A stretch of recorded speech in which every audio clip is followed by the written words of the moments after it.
Bismillahirrahmanirrahim. Assalamualaikum warahmatullahi wabarakatuh.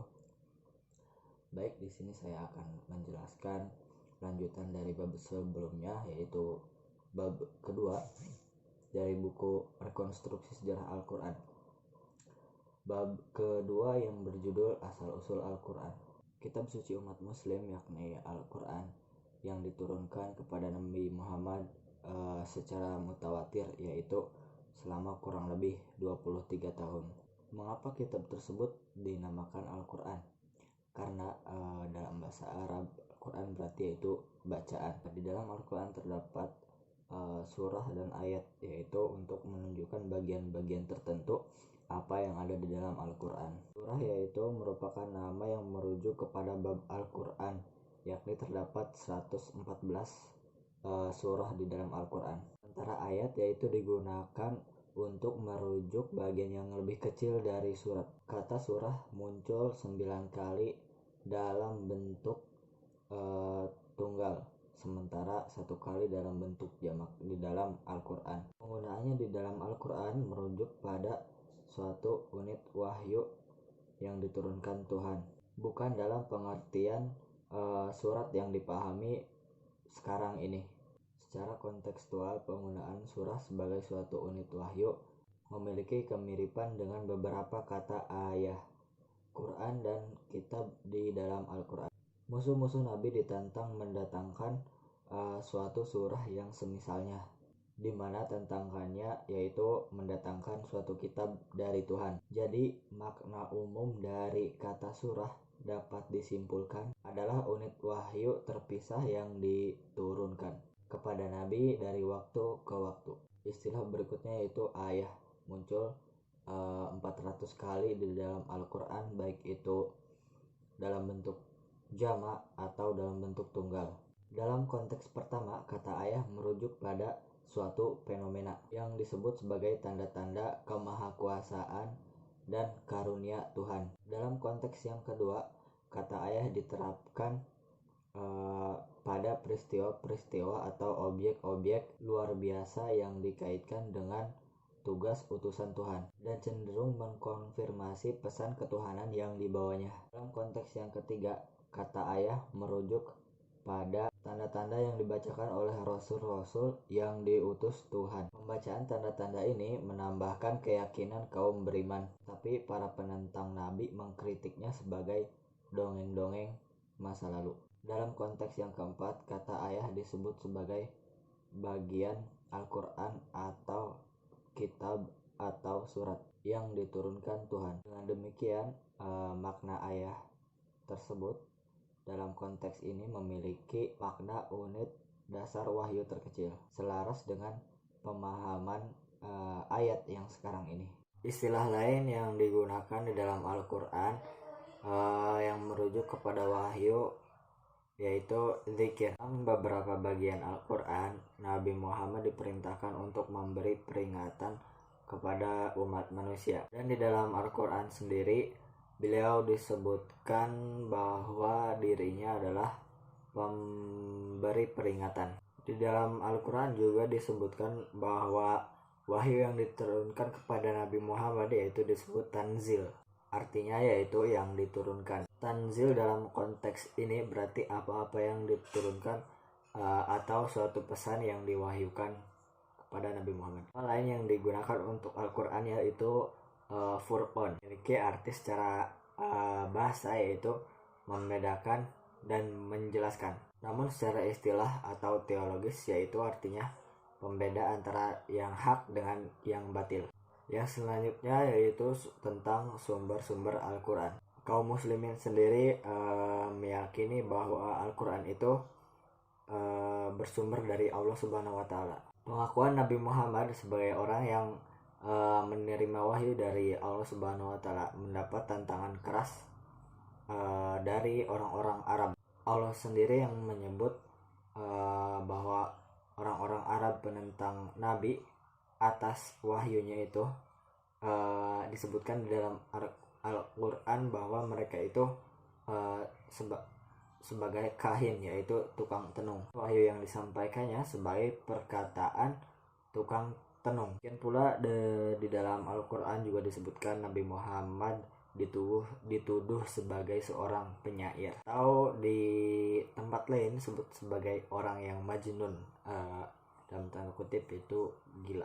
Di dalam Al-Quran juga disebutkan bahwa Nabi Muhammad itu dituduh oleh penentangnya sebagai tukang sihir, dan wahyu yang diterimanya adalah sebagai sihir. Para penentang Nabi menganggap bahwa isi Al-Quran itu berasal dari roh-roh jahat atau kekuatan-kekuatan setaniah, bukan dari Allah. Konsepsi pagan Arab, baik itu tukang tenung, penyair, atau tukang sihir, semuanya dibantu untuk mengetahui persoalan gaib yang dibantu oleh jin dan setan. Di dalam Al-Quran juga disebutkan bahwa jin-jin telah sampai kepada langit yang dijaga ketat dan penuh dengan bintang-bintang yang menjambarnya, serta dari tempat yang tersembunyi mereka menguping berita-berita langit. Setelah pengutusan Nabi Muhammad, tidak ada satupun dari mereka yang bisa berbuat sedemikian. Jadi bagi Al-Quran, berita-berita langit yang disampaikan kepada Nabi Muhammad telah berasal dari setaniah ataupun jin. Setelah pengutusannya, baik jin maupun setan tidak bisa mendekati langit lagi. Sebagai tuduhan dilayangkan dari penentang Al-Quran kepada Nabi Muhammad tentang sumber-sumber setaniah wahyunya. Hakikatnya mereka itu dilatar belakangi oleh ketidakpercayaan pada kabar yang didakwahkan kepada mereka tentang azab yang akan datang. Mereka seperti telah tercermin di dalam Al-Quran bahwa azab telah menimpa umat-umat terdahulu atau akan menimpa mereka kelak di hari kebangkitan. Di samping gagasan-gagasan para penentang Nabi, yaitu mereka yang menganggap bahwa Nabi itu penyihir, mereka juga menuduh Nabi sebagai orang yang mengada-ngada dan membuat Al-Quran sendiri. Dan Nabi menjawab kritikan tantangan dari orang-orang Arab tersebut. Nabi menjawab apa yang telah disampaikan Allah di dalam Al-Quran, bahwa jika kamu mengada-ngadakannya, maka aku tidak memiliki kekuasaan sedikit pun untuk menghalangi aku Muhammad dari azab Allah. Di bagian lainnya juga Al-Quran merespon bahwa Roh Kudus telah menurunkannya, yaitu Al-Quran, dari Tuhanmu dengan benar untuk meneguhkan hati orang-orang yang beriman, sebagai petunjuk dan kabar gembira bagi orang-orang yang berserah diri. Terjadi semacam peperangan akademik di antara sarjana-sarjana yang memandang bahwa Al-Quran itu pada awalnya merupakan tiruan dari tradisi Yahudi, dan Kristen merupakan sebagai sumber utamanya. Para sarjana Yahudi membuktikan dengan keras bahwa Al-Quran itu berasal dari tradisi Yahudi dan Muhammad merupakan seorang murid dari orang yang beragama Yahudi. Sbrog melangkah lebih jauh dengan menegaskan bahwa Al-Quran ini adalah hasil dari konspirasi Muhammad dengan pengikut-pengikutnya pada 2 abad pertama Islam yang sepenuhnya berada di bawah pengaruh Yahudi. Sementara sejumlah sarjana barat seperti W.M. Watt dan Hargib membuat gagasan dengan menegaskan bahwa latar belakang kelahiran Islam atau Al-Quran adalah milik Arab. Walaupun banyak unsur-unsur Yudeo-Kristiani yang diserap dalam informasi dan perkembangannya.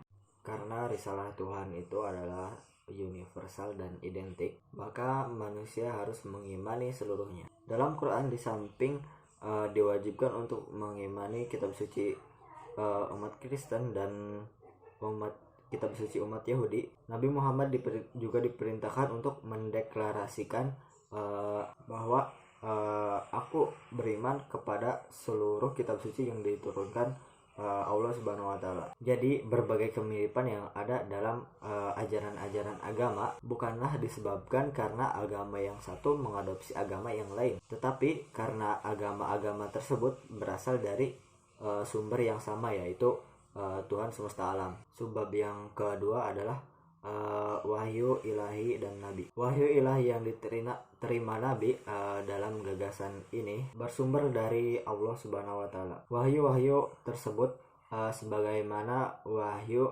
yang telah diterima oleh Nabi sebelum Nabi Muhammad terpancar dari luh yang terpelihara atau Lauful Mahfuz yang hanya dapat disentuh oleh yang disucikan. Di dalam Al-Quran sendiri penggunaan kata wahyu tidak hanya dibatasi untuk para nabi, tetapi juga digunakan secara umum untuk melukiskan bentuk komunikasi yang dijalin antara Tuhan dengan makhluknya. Jadi kata auha diartikan sebagai pemberi isyarat atau menunjukkan guna menggambarkan komunikasi Nabi Zakaria yang setelah menjadi bisu kepada kaumnya. Penerima wahyu bahkan dari Tuhan tidak hanya selalu kepada seorang nabi. Kepada malaikat Tuhan mewahyukan agar orang-orang beriman meneguhkan pendiriannya. Bahkan kepada lebah pun Tuhan mewahyukan supaya membuat sarangnya